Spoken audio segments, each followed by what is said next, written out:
বৰপেটা জিলাৰ সৰ্থেবাৰীত কাৰ্যালয়েৰে পৰিচালিত সৰুক্ষেত্ৰী মহকুমা সাংবাদিক সংস্থাৰ তৃতীয় বাৰ্ষিক প্ৰতিষ্ঠা দিৱস উদযাপন আৰু প্ৰথম দ্বিবাৰ্ষিক অধিৱেশন আজি দিনজোৰা কাৰ্যসূচীৰে আৰম্ভ কৰা হয়। তদুপলক্ষে ৰাতিপুৱা 9 বজাত সংস্থাৰ পতাকা উত্তোলন কৰে সংস্থাৰ সভাপতি হৰমোহন বৰ্মনে আৰু শ্বহীদ বেদীত স্মৃতি তৰ্পণ শুভাৰম্ভ কৰে জ্যেষ্ঠ সাংবাদিক মৃণাল মল্ল পাটোৱাৰীয়ে।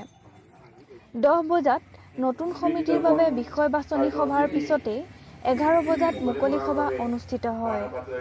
সভাপতি হৰমোহন বৰ্মনৰ পৌৰোহিত্যত অনুষ্ঠিত সভাখনৰ বন্তি জ্বলাই ভাষণেৰে শুভাৰম্ভ কৰে সৰ্থেবাৰীৰ ৰাজহ চক্ৰ বিষয়া ৰশ্মিৰেখা দেৱীয়ে। নিৰ্দিষ্ট বক্তা আৰু বিশিষ্ট অতিথি হিচাপে উপস্থিত থাকি বক্তব্য ৰাখে জ্যেষ্ঠ সাংবাদিক ক্ৰমে আছুৰ সভাপতি পংকজ কুমাৰ নাথ আৰু ৰাজদীপ বাইলুং বৰুৱাই।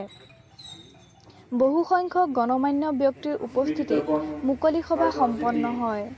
কাইলৈ আবেলি জিলাখনৰ বিশিষ্ট ব্যক্তিৰ লগত অন্তৰংগ আলাপত উপস্থিত থাকিব সৰুক্ষেত্ৰীৰ বিধায়ক জাকিৰ হুছেইন চিকদাৰ আৰু পৰহিলৈ 5 জুনত বিশ্ব পৰিৱেশ দিৱসৰ লগত সংগতি ৰাখি বিভিন্ন ৰাজহুৱা অনুষ্ঠানত বৃক্ষৰোপণেৰে 3দিনীয়া কাৰ্যসূচীৰে আয়োজিত প্ৰথম দ্বিবাৰ্ষিক অধিৱেশনৰ সামৰণি পৰিব বুলি সাংবাদিকক জানিবলৈ দিয়ে উদযাপন সমিতিৰ প্ৰচাৰ সম্পাদক সাংবাদিক গুণজিৎ চৌধুৰী আৰু সাংবাদিক তফিকুৰ ৰহমানে।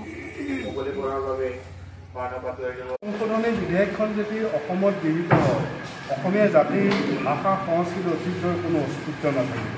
এইখন অসমৰ অখণ্ডতাৰ প্ৰতি চূড়ান্ত ভাবুকি। গতিকে এই বিধেয়কখন বিৰোধিতা অসমৰ ৰাইজে কৰিছে আৰু দল সংগঠন জাতীয় শক্তিসমূহ খিলঞ্জীয়া জনগোষ্ঠী সংগঠনসমূহ ঐক্যবদ্ধ হৈছে, কিন্তু ৰাজনীতিকসকলৰ ভূমিকা অতি দুৰ্ভাগ্যজনক। বিশেষকৈ শাসকীয় বিজেপি আৰু AJP দলৰ যিসকল ৰাজনৈতিক আছে তেওঁলোকৰ ভূমিকা, তেওঁলোকৰ আচৰণ, তেওঁলোকৰ সিদ্ধান্ত, তেওঁলোকৰ কৰ্মকাণ্ডত অসমীয়া ৰাইজক পতিয়ন দিয়াব পৰা নাই। গতিকে এই বিধেয়কখনৰ সন্দৰ্ভত তেওঁলোকৰ স্থিতি স্পষ্ট কৰিব লাগে। আৰু মুখ্যমন্ত্ৰী সৰ্বানন্দ সোণোৱালে কৈ আছে যে মই অসমৰ সমাজৰ ক্ষতি হোৱা কাম নকৰোঁ আৰু ক্ষতি হোৱা কাম কৰিলে মোক পাপে চুব। কিন্তু এতিয়া তেওঁ কোনখন অসমৰ সমাজৰ কথা কৈছে? হিন্দু বাংলাদেশী সমাজখনৰ কথা কৈছেনে, মুছলিম বাংলাদেশী সমাজখনৰ কথা কৈছেনে, নে খিলঞ্জীয়া জনসাধাৰণৰ সমাজখনৰ কথা কৈছে? এই কথা কিন্তু তেওঁ স্পষ্টভাৱে কোৱা নাই। তেওঁ এই কথা স্পষ্ট হ'ব লাগে। আৰু আমি ভাবোঁ তেওঁ জাতি মাটি ভেটিৰ সংকল্পৰে ধনীৰে ক্ষমতাত অধিষ্ঠিত হৈছে জাতীয় নায়ক। গতিকে তেওঁৰ যদি স্থিতি স্পষ্ট নহয় জাতীয় স্বাৰ্থত, খিলঞ্জীয়াৰ স্বাৰ্থত, তেওঁৰ ভৱিষ্যত কিন্তু বৰ মৰিশাল নহ'ব। আৰু তেওঁ যে কৈছে মোক মই জাতিৰ ক্ষতি কৰা কাম নকৰোঁ, গতিকে এইটো জাতিৰ ক্ষতি কৰা কাম হ'ব। তেওঁক জাতীয় নায়ক হিচাপে IMT আইন বাতিল, বিদেশী খেদাৰ কাৰণে তেওঁক জাতীয় নায়ক উপাধি দিয়া হৈছিল, বিদেশী খেদাৰ এখন আইন বাতিল কৰাৰ কাৰণে।